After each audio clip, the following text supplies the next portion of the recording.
It's an interesting time for business. Tariff and trade policies are dynamic, supply chains are squeezed, and cash flow, it's tighter than ever. If your business can't adapt in real time, you are in a little bit of hurt.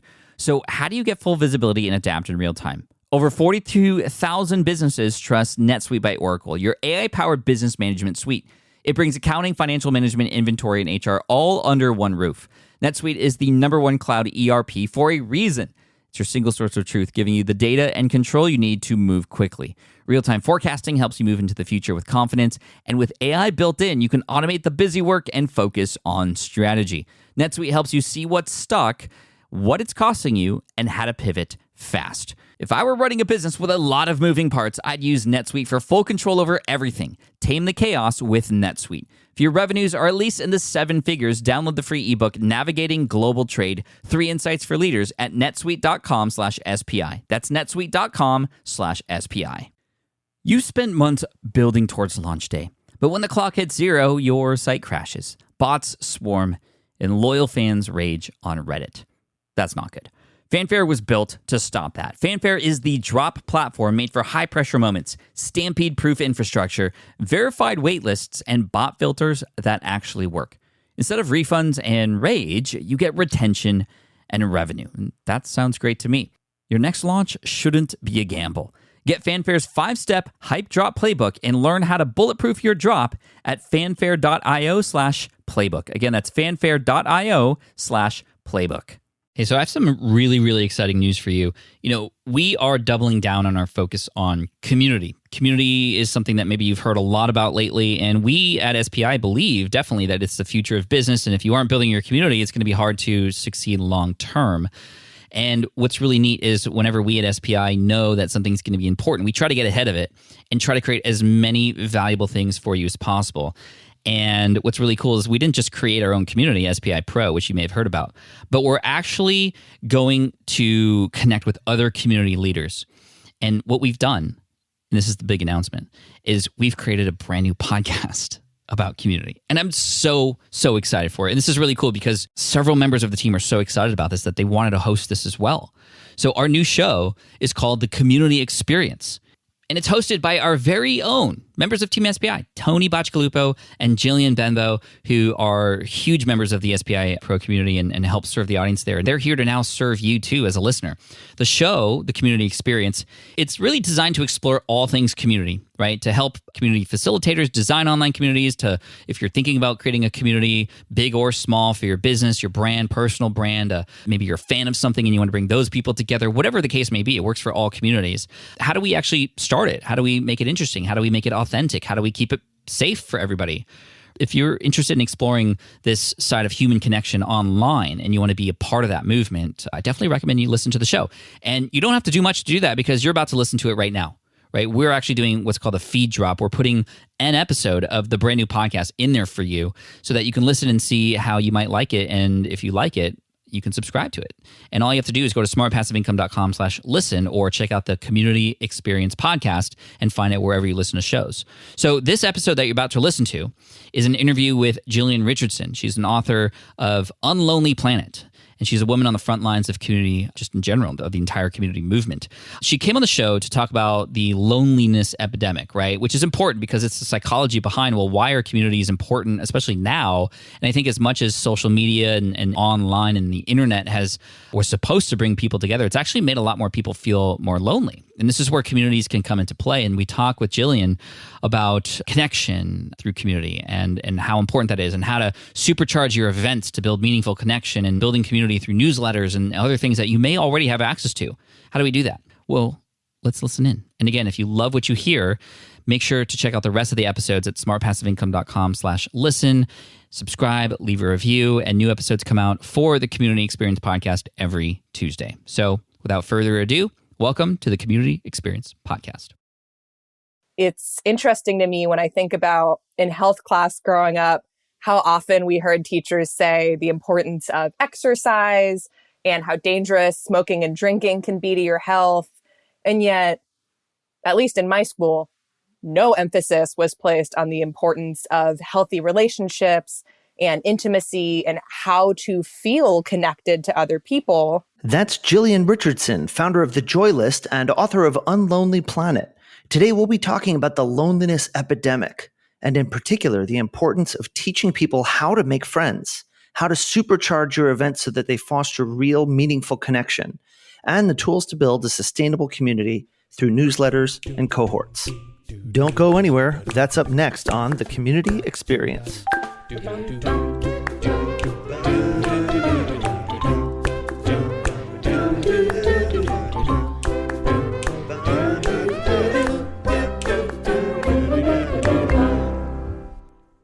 You're listening to The Community Experience. We're here to help you learn the most effective and sustainable ways to build community. I'm Tony Bacigalupo, and I'm here with Jillian Benbow. Hey. We are a part of SPI Media, or as we like to call ourselves, Team SPI. I am the Senior Community Experience Manager, and I run SPI Pro. SPI Pro is our private community of like-minded entrepreneurs. You apply to get in. It's a very safe space. It is a paid community. I'm running the day-to-day programming there, helping pros connect with each other, having a lot of fun. As for me, I am the community program manager at Team SPI, and that means I'm in charge of boot camps and online summits, among other things. A lot of kind of what we see in SPI Pro, we see in a much more concentrated form in boot camps, where we have people, small groups of people, really working laser focused on one particular aspect of their business that's very important to their growth, alongside a small group of other people doing the same over a 4 to 8 week period. We're both just so grateful to have the opportunity to work with such amazing entrepreneurs and to continue to explore the world of community, both by building it and by learning through interviewing people through the Community Experience podcast. So we're excited to have you along for the journey with us. In this podcast, we've brought together a collection of remarkable people to share their most valuable insights regarding community building and beyond. In this episode, you'll be hearing our discussion with another Jillian Richardson, a community builder based in Brooklyn who's on a mission to cure the world of the loneliness epidemic. Her newsletter, The Joy List, has expanded from a local curated list of events to a global platform for virtual programming and workshops. She also wrote a book called Unlonely Planet, which details her experiences finding new kinds of communities and what she learned along the way. I asked Jillian to join us because, well, she's a remarkable organizer and community builder herself, but she's also a student of community. And she and I both have been doing extensive research into the root causes driving this massive movement towards community and belonging and all of these things that we're seeing in business and outside of business. Why is this such a hot topic right now? Why is community so important? And most importantly, how can you integrate community into what you're building in a way that's authentic and sustainable?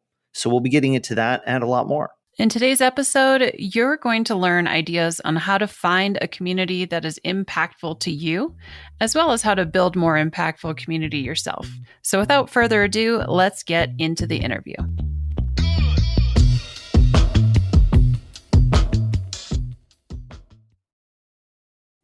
Running a business means legal questions are inevitable.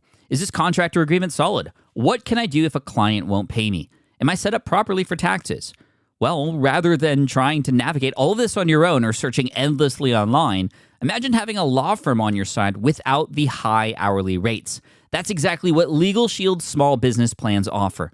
With Legal Shield, entrepreneurs get access to real legal support, contract reviews, collection letters, guidance on business formation, and even help handling IRS audits. Members can book consultations, upload documents through the app, and work with a provider law firm that understands small business laws in your state. You also get proactive help on tax and trademark questions so you can stay ahead of legal risks. And if a client delays payment, Legal Shield can send professional collection letters to help you recover what you're owed, all for a fraction of what traditional attorneys charge. Go to LegalShield.com/SPI or call 833-570-9980 to learn more and get big business legal support without a big business budget. That's LegalShield.com/SPI. Hiring shouldn't be a hassle or a drain on your budget. Upwork is your one-stop shop to find, hire, and pay top freelance talent, saving you time and keeping costs in check all in one place.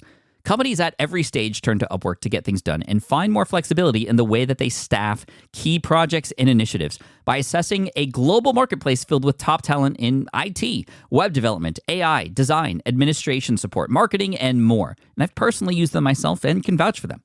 Posting a job on Upwork is easy. With no cost to join, you can register, browse freelancer profiles, get help drafting a job post, or even book a consultation. From there, you connect with freelancers that get you and can easily hire them to take your business to the next level. Upwork makes the entire process easier, simpler, and more affordable with industry-low fees.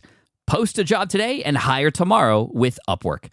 Visit Upwork.com right now and post your job for free. That is Upwork.com to post your job for free and connect with top talent ready to help your business grow. That's UPWORK.com, Upwork.com. Go there now.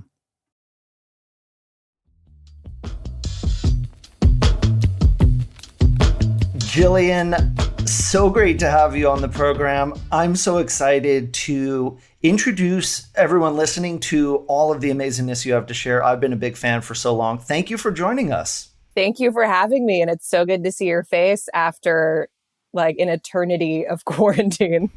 It's so true. It's been a journey, and it's funny to think about because when we last saw each other in person, it was March of 2020. We were flying to San Francisco for Thing We Can't Talk About Still, NDA. We had been working together pretty hardcore for the 6 months previous. And then we all kind of went into lockdown mode. You spent some time in other parts of the country and you've come back to New York. So there's a lot of journey to share. Yeah, we have a lot of content. So I want to start, I think, with the context that brought you and I together, which is what drives us, which is this need that we have discovered in our own personal lives that we also realized resonates with so many people around the world around belonging, loneliness, finding our people, finding community, both in person and online. That's been such a huge part of our journey, part of our identity really, is finding that and then creating it and helping other people find that and foster that sense of belonging for themselves. But when you and I started working on some projects together, this question came up, which is what is going on? We hear this language, the loneliness epidemic, and all of the other mental health and emotional wellness crises that maybe are linked to it. So just from a big picture level, I know you've studied this. I know you've looked at a lot of the research. You've read the academic papers. You've talked to those people. Tell us from a big picture perspective, what's going on? What is this? How many people are lonely in the world? And what's the effect of that? So it's bad. These are not fun statistics. They're bummer statistics. But so to give some context for America, 75% of Americans who are adults say that they're not satisfied with their friendships. At the same time, the average American says that they have one close friend. And so you have one close friend, and most people are not satisfied with that one close friend. So starting there, that is bad. And then when you see the impact that loneliness has on your physical health, they say that you've probably heard the statistic that loneliness impacts your health just as much as smoking a pack of cigarettes a day. And the one that's less cited is it also impacts early mortality just as much as excessive drinking. It's interesting to me when I think about in health class growing up, how often we heard teachers say the importance of exercise and how dangerous smoking and drinking can be to your health. And yet, at least in my school, no emphasis was placed on the importance of healthy relationships and intimacy and how to feel connected to other people. And so to me, it's not really that much of a surprise that so many people are lacking in close relationships when I truly believe it's a skill that we haven't actually been taught. And it's impacting people on a health level, and people feel a lot of shame that they don't know how to connect with other people. I notice there's this narrative a lot of people have about themselves, like I should know how to connect with other people. I should be able to make friends, not realizing that most other people around them feel exactly the same way. So it's a big problem. We've identified that. And I know you've got even more statistics that are even more alarming to back that up. But the scope of this is big. When you put those numbers and you think about, we're talking about many, many millions of people, and the health implications extremely serious. Bad on the body, bad on the mind, leading maybe to other bad things. We've got a lot of toxicity online. We've got a lot of people who are engaging in that way. Maybe the fact that there's a lot of loneliness going on feeds into that. And one of the feeding factors into that, from what I'm hearing, is this education side, that people don't know how to interact and connect in the right way. Yeah. Is that what I'm hearing? Yeah. Totally right. And then what else do you think is feeding into this problem? I know there are a lot of different factors floating out there. Well, this is a thing I mentioned at the start of my book, is how many young people are disaffiliating from organized religion. And for very good reasons. There are very good reasons why people would not trust the church, for example, if they identify as LGBTQ. There's like huge reasons why you wouldn't feel safe in that community, because you're literally told that you're bad. And yet, organized religion has so many wonderful benefits in terms of feeling connected to a higher purpose, feeling connected to spirit, having a place where you can go every week to be in community, to help others, to be helped if you need assistance, to be in intergenerational relationships. It's funny because I feel like literally from what I've seen, every generation thinks this, that our religious landscape is drastically changing and more people than ever identify as a nun or someone who is not part of any religion. And we haven't figured out the right way to meet the needs that a traditional church service would fill. And that's this even meta macro trend. Gosh, I don't know if I like that I just used that phrase. There's this kind of other, this factor that it's not just religion. We also have this sense of a decreasing sense of citizenship and civic participation. Mm-hmm. We've seen that in bowling alone, that just people are less civically active.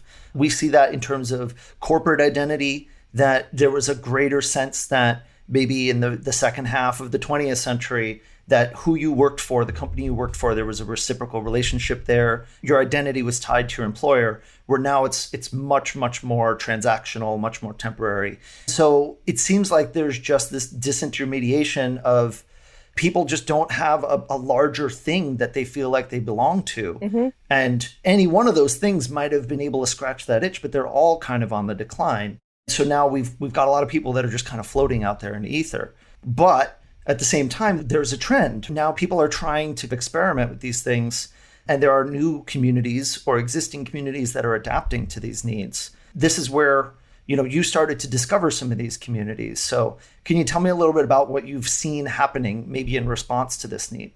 Yeah, well, so I talk about loneliness because of my own experience of feeling like I don't have a sense of home in my own skin or in community and relationally with other people, like within myself, within New York City, and just between people. I felt no sense of belonging in any of those places. I had a summer after I graduated from college where I just said, I'm going to go to a bunch of stuff alone. Something has to be better than what I experienced in college. There needs to be a different way. Let me just meet new people.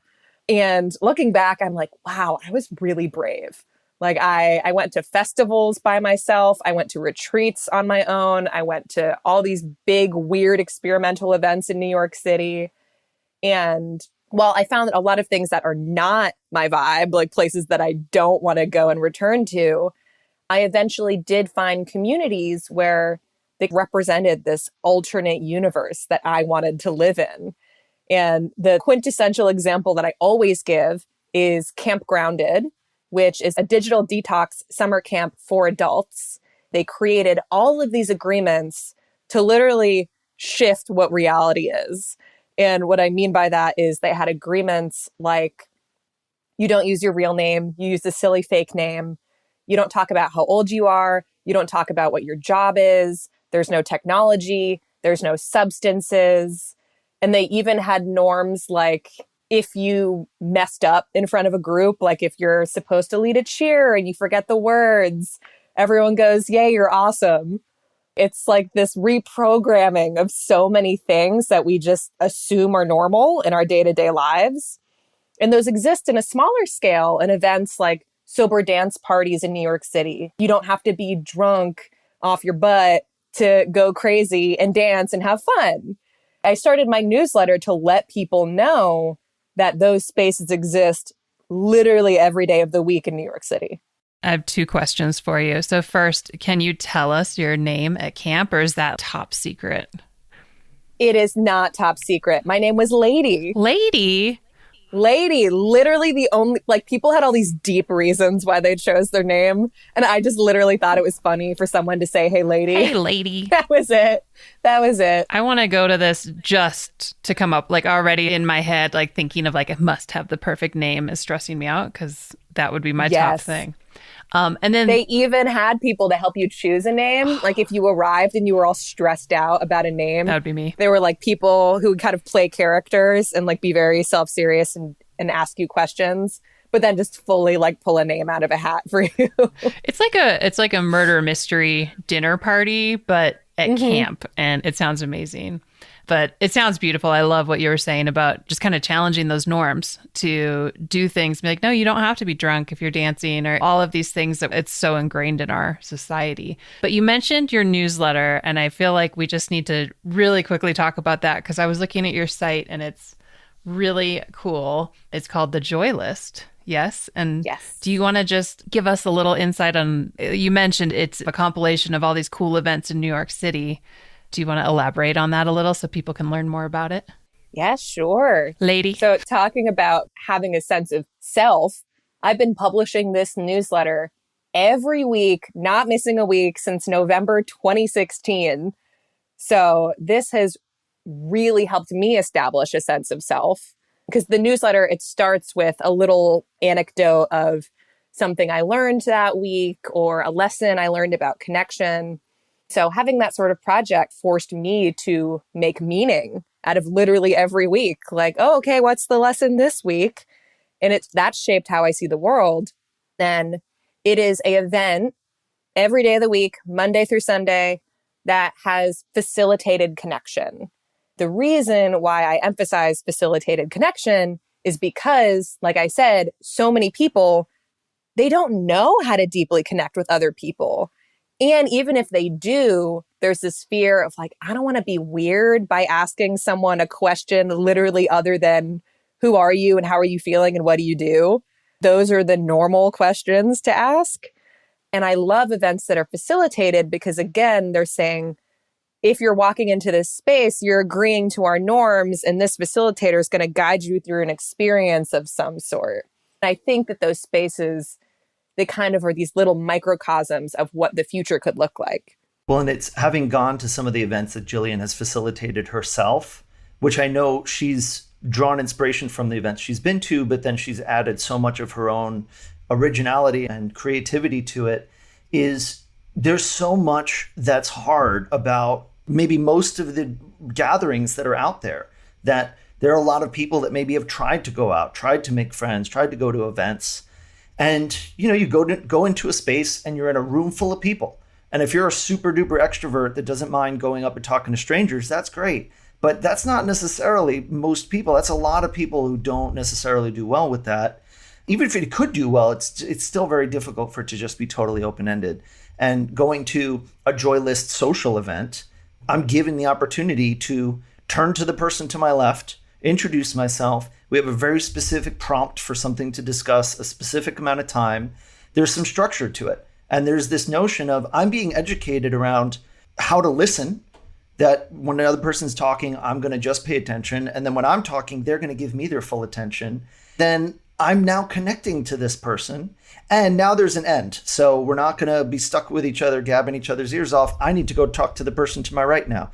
And just that element of facilitated connection between people can really take an event from, I just went and I sat in the back and I scrolled my phone and then left, to, you know what, I met somebody. And maybe I'm not going to be best friends with them forever, but at least I talked to a human who acknowledged my existence and it was a pleasant experience. And of course, we know just from Joy List social experiences, oftentimes I do end up making real connections and real friends. And that's amazing. And what I think is so amazing about what you've highlighted in your newsletter is that there are places you can go that are going to be different.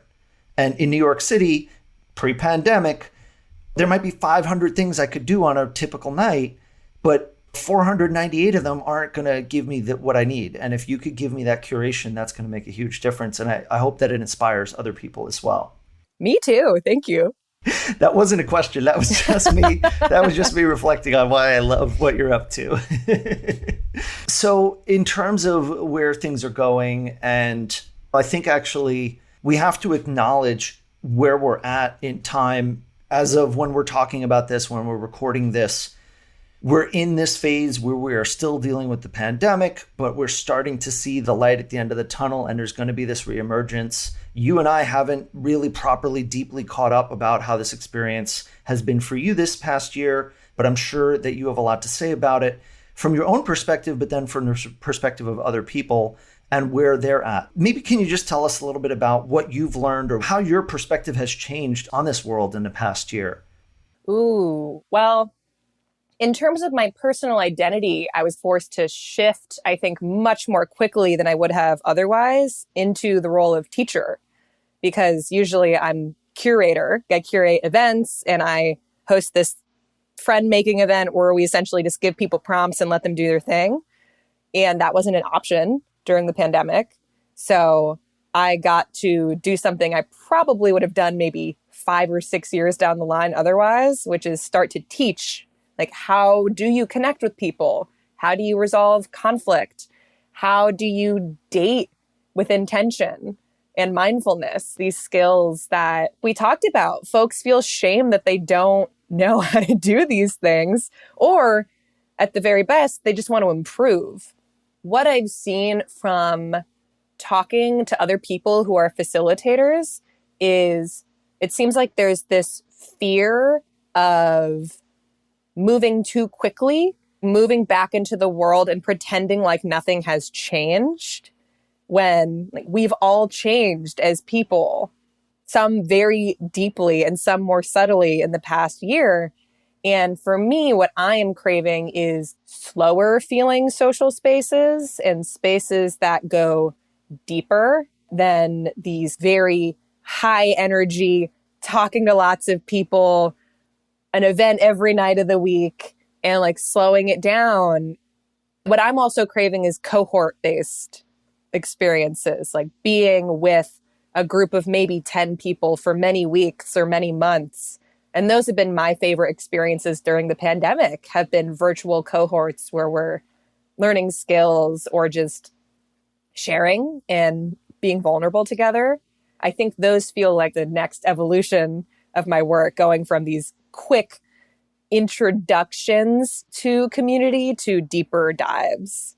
Well, and I think that is going to make a lot of sense as well as we think about not just the fact that people need education prior to the pandemic, but now this reacclimation to feeling safe, being in a social environment and feeling comfortable and remembering how to do it. I'm picturing a 50-person joyless social is going to be like human presence overload for a lot of people. So we might need to do some warming up to this. I feel like there's going to be the need for that. And that's probably going to mean having some safety, having some smaller circles, and having some sense of shared commitment, because we're not just acclimating to what's going on. We're also having to do a lot of processing. Yeah. There's grieving to be done and there's moving on to be done that's going to probably require some vulnerability. So what do you think that means in terms of what people, I don't know, what people should be looking for or what people should be looking to create? There's an author named Parker Palmer who, I think it's either a book or like a little pamphlet called Circles of Trust. You probably know. Is it a book? I don't know that particular one. I love Parker Palmer, but I don't know that particular piece, but I'm certainly going to be looking it up. So I'm in a year-long group, and we're now committing to each other for a second year that's based off of Circles of Trust.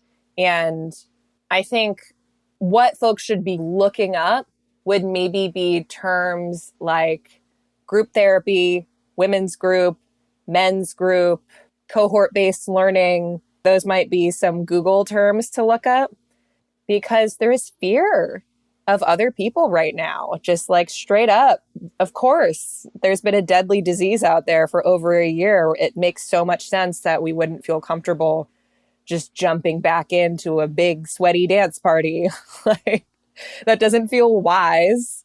So finding ways to ease in, and also even having like a therapist, group therapy, I have a hunch will become more popular this upcoming year, because that might be the type of holding that people need, because there's so much unprocessed gunk from this past year. I strongly believe that group peer support is just going to take off. It was already bubbling before the pandemic, but I think people are realizing that it's so high impact post-pandemic, which is great. I'm all for it. It's so incredible. The free ones as well. The group I've been in for over a year is totally free, peer run, incredible. I'm in a separate group that's about developing your spiritual center. And we've been meeting for maybe 4 months now, and it's totally free. And then it's going to transition into peer-led support. This is where it's at. This is where I think the values of community are actually really there versus a one-off event, because you have to be with people even when you don't necessarily want to show up, which I think is a really cool value and a muscle to develop. And I feel like it's such an opportunity, right? It's a challenge, but it's a huge opportunity now that there's this massive well of need for people to reconnect, for people to get this education, to find their circles. In my mind, there's a lot of folks who can help with that. Maybe not just people who are explicitly in the community world like we are, but people who are just in their own world. One of the best ways for people to connect to each other is around a shared interest, something you nerd out on, some niche. So I'm thinking from the perspective of the listener that maybe I'm running a community, I want to do a better job of it. Maybe community is not a component of what I do, but it could become a part of it. So what I'm wondering is, if I'm thinking about doing community right, doing community better, and really embracing this, what's the best way for me to approach that from the high level? You mentioned earlier some of the great things from Camp Grounded, that there was this sense of shared agreements, that there's some commitment, there's some ritual, and this is a growing thing, right? That there's an industry growing for incorporating rituals into organizations. And shout out to Ritualist. Shouts to Ezra Jane Bookman, our collaborator from back when, from Ritualist. But what would you recommend for somebody who's listening in who wants to dip their toe in this and do it right? I think one would be to ask your community what they want support with. Like, what are you looking for help with? Accountability? It's so funny to me. I feel like all these accountability groups are really just masks for something way deeper, but masterminds or accountability are socially acceptable and not like, oh, I just really would like deeper male friendships, please, but sign me up for a mastermind instead. Ask people what kind of support they want, and then find a style of peer-based learning or a cohort group that you could try out. What I've seen in the group that I'm in right now, they did it for free for a group of people, and now that group is running on its own, and they're going to slowly teach other people how to run this program so more and more people can run it. And I think that feels like a very, like, truly community-based way to grow something. Like, oh, okay, if someone in your community really likes this mastermind group, for example, then probably other people are going to want it. As your community grows, those small groups can grow instead of like some stupid Zoom happy hour or whatever people are doing. We totally never do that. You do so much better job, Jill, than nothing is ever just a Zoom happy hour with Jill. We have some fun on our Zooms. You have to, because you're on Zoom all the time now. Yeah. Well, and I feel like there's always a deeper thing that's resonant between you and the folks that you work with or the folks that you serve that you can tap into. There's some craft or there's some aspiration or some way that people want to improve. And I'm just trying to think of random examples, like if you run like a lumber company, and you say, how would I ever build a community just selling wood? And you say, well, the people I sell it to build stuff. They probably have tons of best practices they'd love to share, and they probably would be very proud to show off what they've built. So there's always a point of connection. I'm just pulling these random examples, but like looking for that thing, like what's the thing that these people really want to talk about? Well, I think like a mastermind group, I don't know if mastermind is the right word, but kind of doing like okay, part of this call, it's like a hot seat. Like someone gets to ask the group their woodworking question, and then someone gets to feature one of their projects, and then someone gets to feature their business. The sky's the limit. That's a model that would work for literally forever. Yeah. I mean, I'm in. Where do I sign up? Let's woodwork, guys. Free consulting for a lumber company. Yeah. Jillian, so before we wrap up, you have so much to offer, so many resources. Just give me the rundown. I know you got a bunch of different links to point people to. You've got a book, you've got a newsletter, you got your own website. I got so many things. You're a speaker. Hit me with the URLs. Yeah, fire away. So, one, my book, it's called Unlonely Planet. You can find it by Googling Unlonely Planet. I have my coaching. So if you go to the Joylist website, joylist.nyc, you'll see a link for coaching. I do one-on-one coaching for people who want a sense of community or connection. And that's friendships or romantic relationships. Really, the lessons are all the same, I'm realizing. I do workshops. You can buy pre-recorded workshops that I've already done on my website on like boundary setting, conflict, dating, or you can join a live one, which you'll find if you sign up for the Joy List. And then I do speaking and consulting. Literally whatever you want me for, I got your back. You do it all. I do it all. You do it all. I'm an Enneagram 7. I'm a classic. I just want to do everything. All the things. I get bored otherwise. And on socials, where do we find you on the socials? On socials, so I'm always embarrassed by my handle, but I'm that Jillian with a J. I love it. She's that Jillian. I'm that Jillian on Twitter, on Instagram. Thatjillian.com is my website. All the stuff. I dig it because I am not that Jillian, apparently. I'm that one. I got it. Look at the clarification here. I got it in like 2015. Jillian, one last thing. What are you just so excited for up ahead? I feel like we have a lot to be looking forward to right now. I am excited to have this extra sense of sacredness added to gathering. Like, I think people like us, we get it already. Like, we know how important these moments are. And yet I think there's just going to be a cultural shift in understanding how valuable coming together is, because we had a year of time out. Somebody asked in a roundtable, what's the first thing you want to do, after you're fully vaxxed, whatever. And I said, among many other things, obviously hosting dinner parties and all these other things, I said, I'm looking forward to just walking into a bar and going up to the bar and ordering a beer.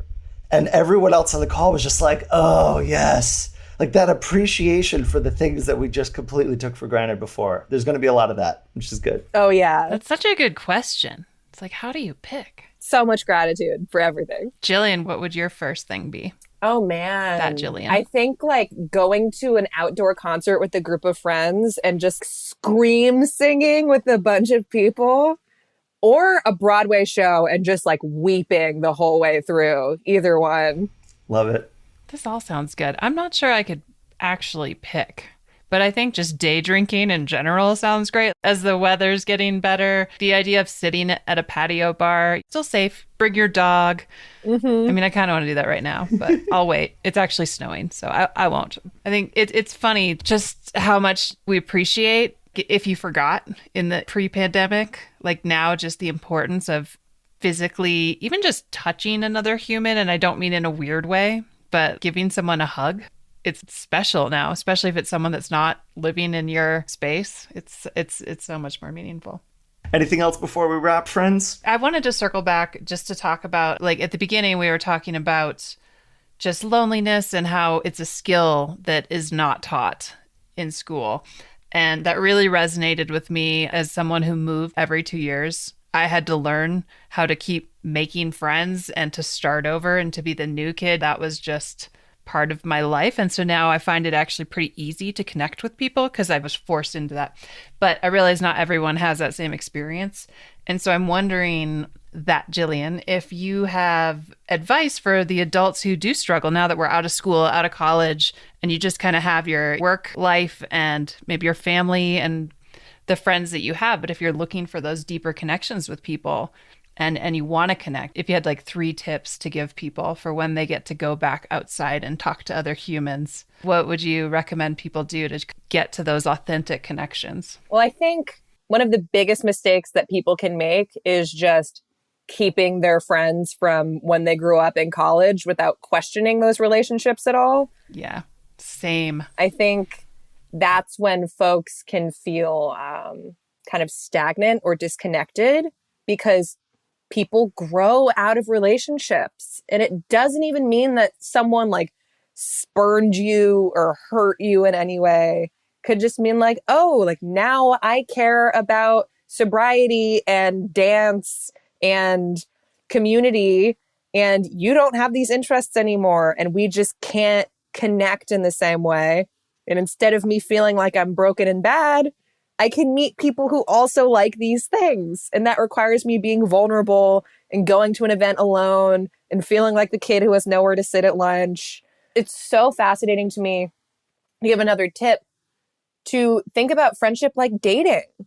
It's very socially acceptable to go on many dates in order to find a partner. Like that's just normal. If you were like, oh, obviously the first person I go on a date with, this person will be my husband.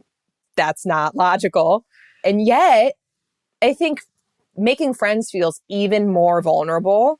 So if someone's like, oh God, I went to an event and I felt weird and I didn't make a friend, I've noticed people are almost more likely to just not try it again because that hurt so much. So to remember, it's going to be awkward. It's going to be messy. You're going to go to stuff where you don't like people and they're not your vibe. And be brave enough to keep going because our friends shape our entire world. Our friends shape what events we go to. They shape how much we think is possible for ourselves. They shape how confident we can be. There's nothing more powerful than incredible friends who make you think you can be a better human. One last thing. It's quick. It's quick. I promise. One person that you think we should totally interview who's amazing that we probably have never heard of.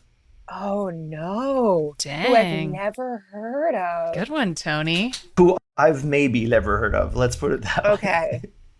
Well, who comes to mind is either... Maybe Brene Brown. You know, I'm like, yeah, you've never heard of Brene Brown, right? She'd be good. I guess she'd be free, probably. Brene who? Maybe my friend, either Thomas Walker or Kevin Wall. They both run this organization called All Kings, which is a men's group for men who have been recently incarcerated and men who have not in New York City. It's just this incredible blend of Gestalt therapy and accountability and vulnerability and interesting conversations about race and masculinity. So someone from All Kings or someone from Mankind Project, same thing. Like, I think the men's work movement has so many incredible people to talk to. Killer. Love it. Love it. Jillian, thank you so much for your time. It has been an absolute pleasure. I'm glad we got to chat. You are so welcome.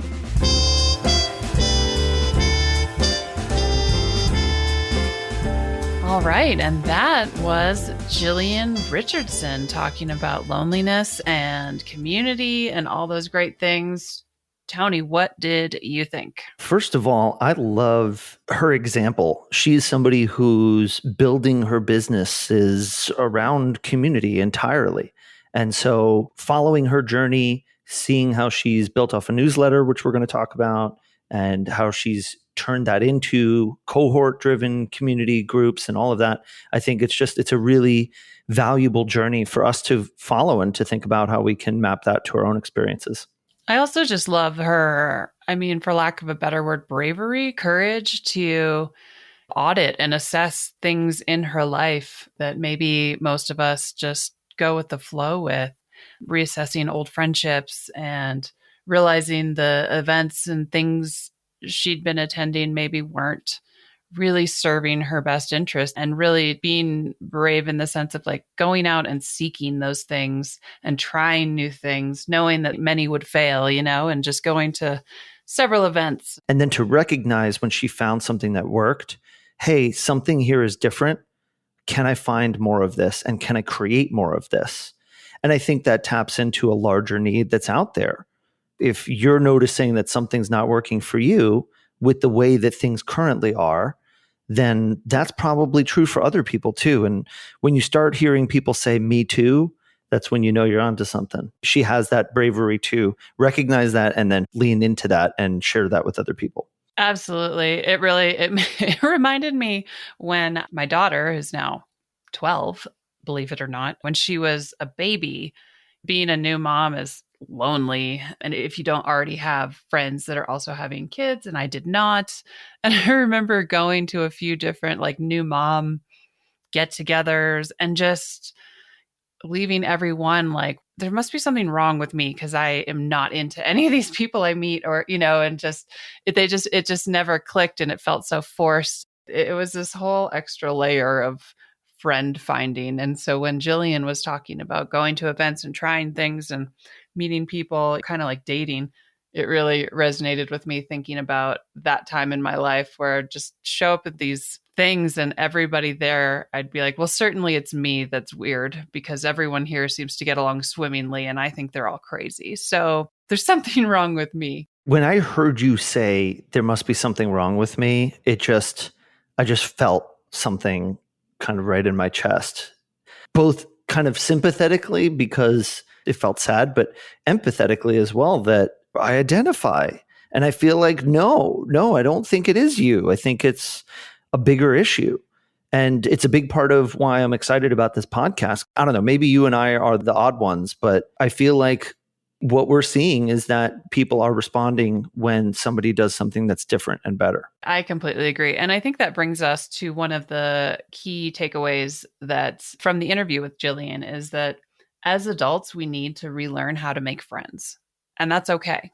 Once you leave the school environment, making friends, whether you've moved to a new place or had a big life event like having a child or, there's a skill set involved with making new friends. What are your thoughts on this adults needing to relearn how to make friends and how we all should work on that skill set? That leads to one of the other takeaways for me, which is adding an element of facilitated connection and why it's so important and so powerful and so valuable. So looking as an organizer, is this just going to be an event where I broadcast and everybody consumes it? And then if people network before and after, fine. Or is this an event where I want people to come away with a deeper connection or a more meaningful experience?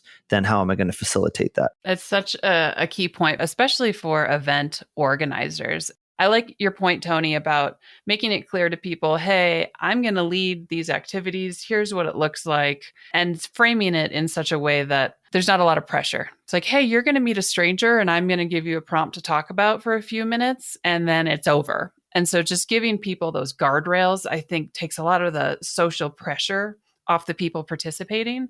And then they're probably more likely to come again because they know I'm basically coming into a place where I feel safe. It also, I'm realizing, is powerful for the organizer as well, that they don't have the burden of providing everything to everybody in the room.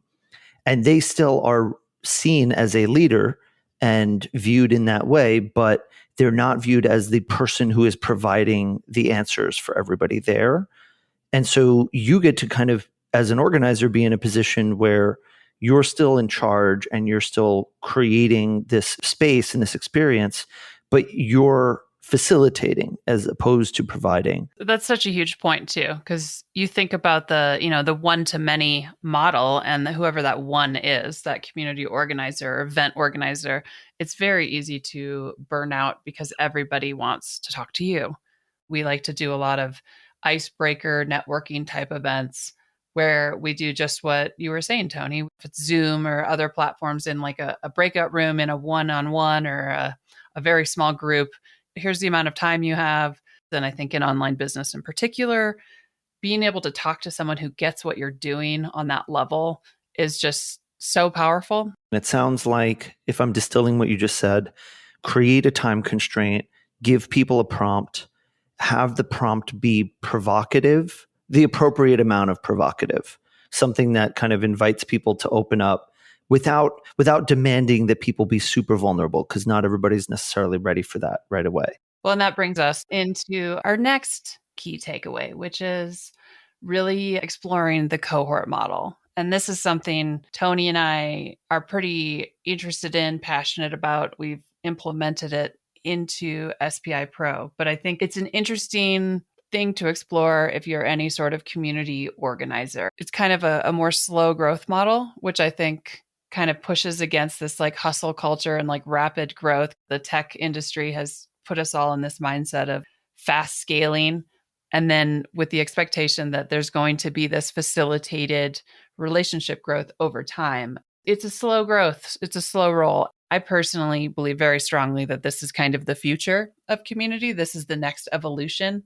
Tony, what did you think about just Jillian's experience with playing with cohort models and what that might mean to the community landscape in general?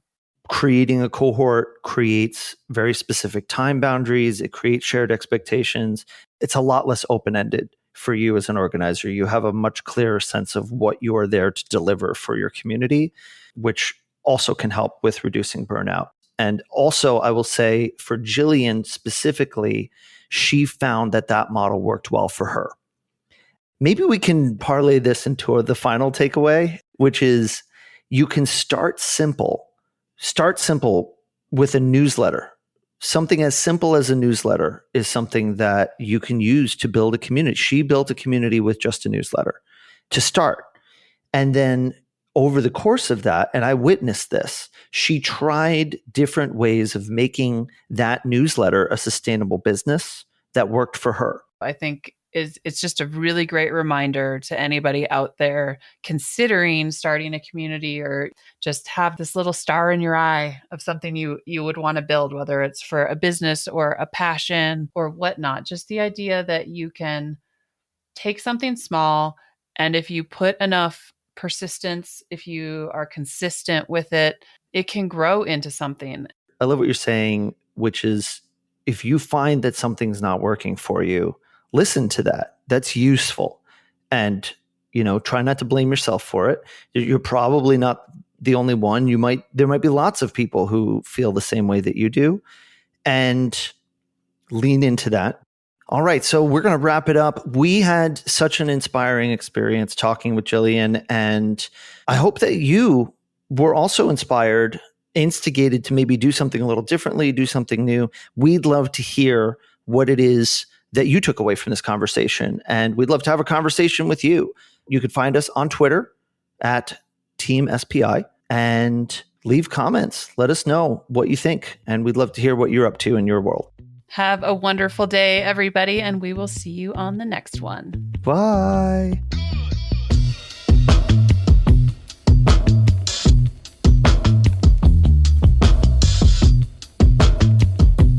Special thanks to Jillian Richardson, aka That Jillian, aka Lady, for joining us on today's episode. You can find Jillian on Twitter and Instagram at That Jillian.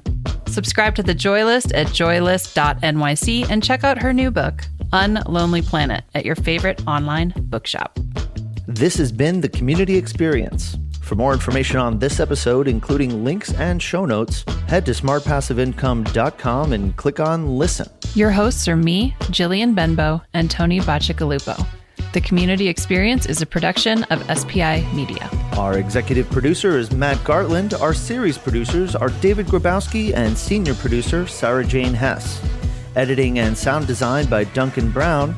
Music by David Grabowski. See you next time.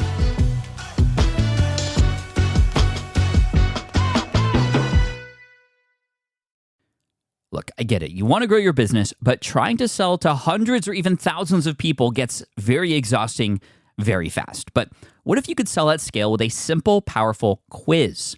Score App helps you sell to more people without adding more to your plate. You build a quiz or assessment that your audience actually wants to take.